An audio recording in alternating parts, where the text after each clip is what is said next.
জাতীয় সড়কের উপর ভুটভুটি এবং টোটো চলাচলের উপরে নিষেধাজ্ঞা জারি করল মালদা জেলা ট্রাফিক পুলিশ প্রশাসন। এমনই দৃশ্য ধরা পড়ল পুরাতন মালদায়। মাইকিং এর মাধ্যমে প্রচার অভিযান শুরু করে মালদা জেলা ট্রাফিক পুলিশ।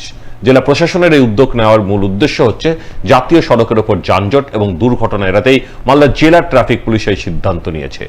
রবিবার দুপুরে পুরাতন মালদার চাকি মোড় এলাকায় দায়িত্বপ্রাপ্ত ট্রাফিক অফিসার মানুষ ঝার নেতৃত্বে 12 নম্বর জাতীয় সড়কে পথ চলতি টোটো এবং ভুটভুটি চালকদের সচেতন করা হয়।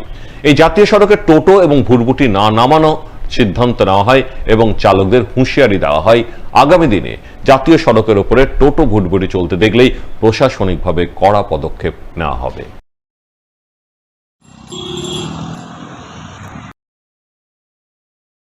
13 বছর পর আবারও বিশ্ব চ্যাম্পিয়ন ভারত। বাঁধ ভাঙা আনন্দে মাতল মালদা শহরবাসী।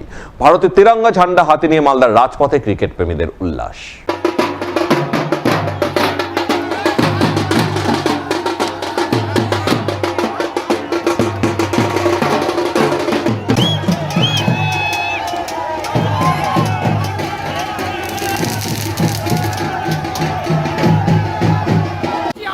ভারত 13 বছর পরই জিতলো।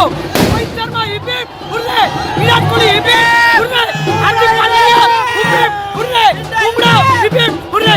আমাদের আজকে জাগরণ মনের ভালোবাসা থেকে উঠেছে। I love you India, I love you India. World cup জেতার পর আনন্দ উল্লাসে মাতলেন বুলবুলচন্ডী মৃত্যুঞ্জয় মেমোরিয়াল ক্লাবের সদস্যরা। দেখা যায় ক্লাবের সদস্যরা স্ক্রিন প্রজেক্টর লাগিয়ে এই টি-20 ওয়ার্ল্ড কাপ ফাইনাল খেলা দেখার ব্যবস্থা করেন ক্লাব প্রাঙ্গণেই এবং খেলা শেষে ইন্ডিয়া জেতার পর একে অপরকে মুখ মিষ্টি করিয়ে আনন্দ উল্লাসে মেতে ওঠেন মৃত্যুঞ্জয় মেমোরিয়াল ক্লাবের সদস্যরা।